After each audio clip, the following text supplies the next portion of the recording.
महाराष्ट्र राज्य के अहमदनगर जिले का एक छोटा सा गांव कुभाल ने जहां 20 साल पहले राहीबाई पोपेरे ने खोली एक छोटी सी बीज बैंक। अपने पुरखों की हजारों सालों की परंपरा को जिंदा रखने और स्वस्थ जीवन के उद्देश्य से राहीबाई ने कई 150 से भी ज्यादा बीज को अपने बैंक में इकट्ठा किया। हम सब हाइब्रिड बीज के पीछे भाग रहे हैं। एक दिन आखिरकार लोगों को देसी बीज व देसी भोजन की ओर लौटना ही पड़ेगा। हाइब्रिड के चक्कर में औसतन आयु लगातार घट रही है व असमय ही मौतें हो रही है एवं रोग प्रतिकारक क्षमता भी कम हो रही है और तमाम प्रकार की बीमारियां जन्म ले रही है। इस परिस्थिति में आदमी को अपने पुरखों की परंपराओं से ही आगे बढ़ने का रास्ता मिल सकता है और ये रास्ता राहीबाई ने 20 साल पहले हमारे सामने बनाकर रख दिया है। राहीबाई के घर के पास एक छोटा सा खेत है और उसमें वह देसी बीजों को उत्पन्न करती है। इस तरह यह अपने मूल के प्रति चलने वाली आपकी स्कूलों में कभी नहीं गई ऐसी राहीबाई की ये सफर बहुत ही संघर्षशील रही। आप देख सकते हैं उसके खेत को, जहां तरह तरह की फसलें उन्होंने बनाई है और उस फसलों से लगती है, पर उसका दावा है कि जब तक इंसान इस धरती पर है बीज के बिना जिंदा नहीं रह सकेगा। दुनिया बहुत ही आगे निकल चुकी पर राहीबाई आज भी उसी धरती पर खड़ी है। के घर से शुरू हुआ यह संघर्ष आखिरकार एक सपने को साकार करता है। जिसके पास बैठने के लिए टेबल कुर्सी नहीं थी, आज वह अपने ऑफिस में बैठकर दुनिया को अपनी बात सिखा रही है। आप देख सकते हैं उसके पास एक छोटा सा इंस्टीट्यूट है जिसको वह विकसित कर रही है। आने वाले मुलाकातियों को सिखाती है, समझाती है। 47 से भी ज्यादा अवार्डों से नवाजी चुकी राहीबाई आज भी उसी उसका कोई अहंकार नहीं है। मिट्टी के बर्तनों में बीज को संभालती है और कुछ बीज प्रदर्शनी में लगाती है कांच के छोटे डिब्बे में, ताकि आने वाले लोग देख सके। तो उसी से बात करते हैं कि उससे यह प्रेरणा कहाँ से मिली। स्टार्टिंगला तुम्ही जेव्हा सुरुवात केली सुरुवात केली तेव्हा मला अशी माझ्या कबीनं होतं सगळं हे पारंपरिक होतं, पण 1 ते 1.5 वर्ष माझ्याच घरामध्ये सगळं हायब्रिड बेणं, नवीन भाजीपाला, नवीन सगळं खाण्यात येऊ लागलं।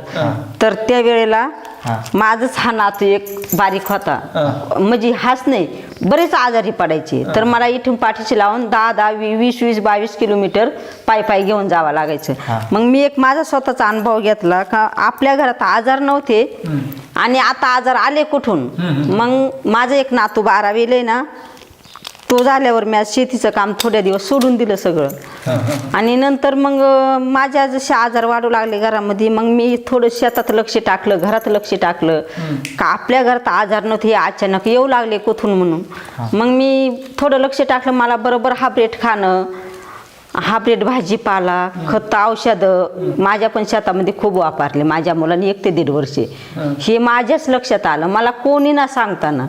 मग मी माझ्या मुलांना सांगितलं आपल्या शेतामध्ये हायब्रिड जेवढं आहे तेवढं बंद करायचं आणि कुठलं खत औषध मारायचं नाही। मतलब इनका कहना है कि जब उनका जो नात होता है तब ये तो जब बीमार पड़ा उस वक्त से इन्होंने शुरू किया। मतलब ये कि जो रासायनिक खाने में आता है वो बंद कर देंगे और ये जो हम उगाएंगे उसी का बीज पकड़ के वही खाएंगे, रिसाइकल करते चलाएंगे ऐसा। जब शुरू किया ना तब उनके पास मतलब ये बीज कितने बीज थे, कितने प्रकार के? म्हणजे जेव्हा तुम्ही सुरुवात केली बीज, आज तो बहुत सारे हैं ना, आता तर एवढी सगळी व्हरायटी आहे, पण त्यावेळेस किती होती? नाही त्यावेळेस तरी होते म्हणजे मग तरी बोटावर मोजण्यात काय की भरपूरच होते। नाही तरी 100 म्हणजे मी ना त्यावेळेस तयार केलं, मी बंद केलं, रासायनिक चालू होतं ना ते बंद केलं आणि नंतर मग परत चालू केलं तर तेव्हा 150 प्रकार होते। 150 आणि आता किती आहे तुमच्याकडे? आता आहे 150 पावणे 200 असतील, म्हणजे कमी सांगाल तुला ते बरं। इकट्ठा कर रही है सब, याचा सोर्स कुठून आहे तुमच्याकडे, येता कुठून? नहीं ये आम्ही पारंपरिक आमच्या शेतामध्ये जब शुरुआत किया तो इकट्ठा तो किया होगा ना?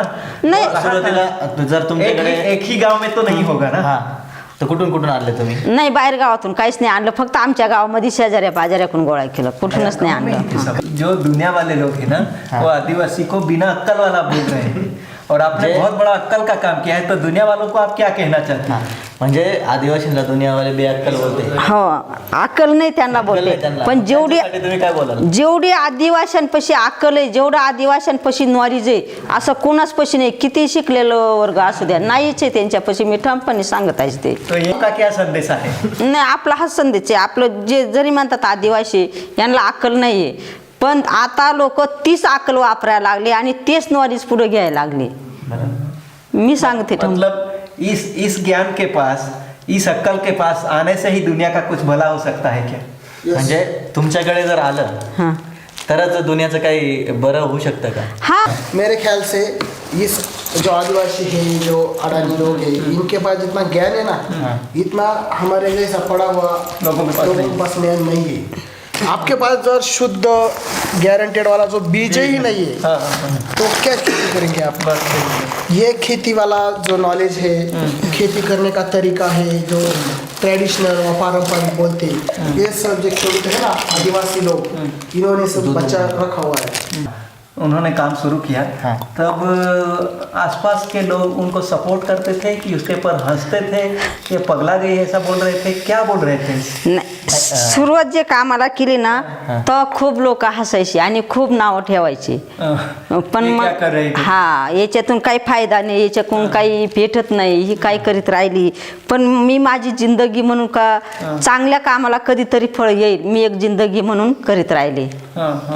आणि मग आता नाही म्हणते, आता सगळेच लोक म्हणतात का खरोखर ते बरेच लोक आले ना, हे तुम्ही ठेवलं हे खूप चांगले आहे म्हणून असे सगळेच म्हणतात. तर मग त्याच्यामध्ये मी त्यांना काय सांगते, तुम्ही 4 गाय जर्सी एका दावणीला बांधतात, 4 गाय बांधा आणि एकाच गायचं बाळ सोडून द्या. ते बाळ किती बुद्धिवान आहे, ते कोणत्या गायला जाऊन प्याणार. आणि 200 गाय असू द्या, देशी गाय 200 असू द्या, त्या बांधेल नसल्या तरी अशा मोकळ्या राहतात. आणि ती एकाच गायचं बाळ सोडून द्या, त्या 200 गायींमध्ये बरोबर त्याच्या आईला जाऊन शोधणार ते.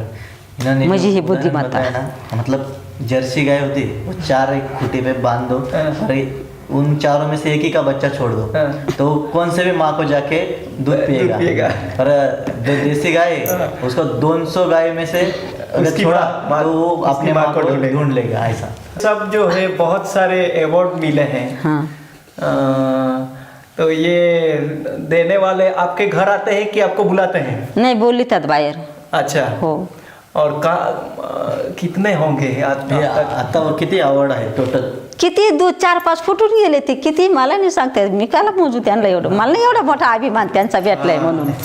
मतलब की अवॉर्ड का अभिमान नहीं है? नाही, मला अभिमान कुठं का पुढची पिढी कशी चांगली सुधरेल, मला बोलतात याचा अभिमान. माझं जे माझं नॉलेज घेतात तो मला मोठा अभिमान आहे. मला याचं नाही एवढा अभिमान का मला मी भेटला एवढा, मला दिल्लीचा पुरस्कार भेटला. Cannes film festival Paris France में होता है.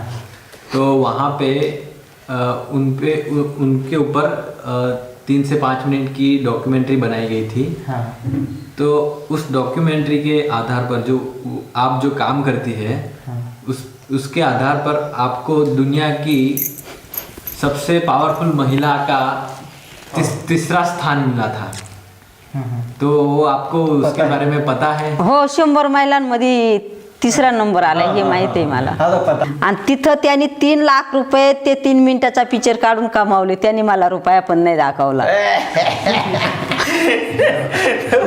ये सबसे बड़ी एडवर्टाइज साठी एडवर्टाइज करने के लिए इनका एडवर्टाइज ली, बनाई, 3 मिनट की एड बनाई और लाखों रुपए छाप लिए, और इनको 1 रुपया भी नहीं दिया. हा, कहाँ से आए थे?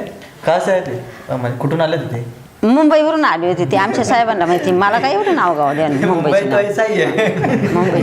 मुंबई लुटण्या. मग त्याच्यामध्ये मला फोन येत असे आजूबाजूचे, दुसरी कोण फोन येत, हो तुमचे 3 मिनिटाचा पिक्चर काढला, तुम्हाला कसं वाटलं आणि तुम्हाला त्याच्यातलं किती वाटा भेटला. म्हणले मला काहीच नाही भेटलं.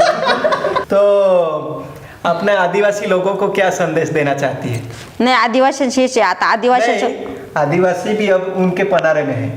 शहर वालों को देख देख के वो भी उस तरफ जा रहे हैं. तो उनको क्या संदेश देना चाहती है अपने समाज को? फिर से वापिस आपल्या आना. समाजाचे लोक आहे ना, शहराकडे वळले बऱ्यापैकी सिटीकडे आकर्षित झाली आणि ते काय करतात त्यांचं अनुकरण करतात. तर त्यांच्यासाठी तुम्ही काय सांगा? नाही, मग मी हा संदेश देते का आपण पारंपरिक आहे हेच वळा, आपण पारंपरिक आहे हेच करा, शेतीमध्ये हेच खा. काळी माती आपली आई आहे. आपल्या आईला एखादी आजार आपल्याला किती जीव लागतो, असा जीव आपल्या शेती का आपला लागला पाहिजे, तरच आपली शेती पुढची पिढी चांगली ठेवणार आहे. वो हमारे आदिवासी को यही संदेश देना चाहती है कि जो पहला था वही करो, किसका अनुकरण मत करो. जो पहले से हम पिका रहे थे, उगा रहे थे, वो खा रहे थे, वही खाओ. अपनी मिट्टी को अपनी मिट्टी को माँ की समझ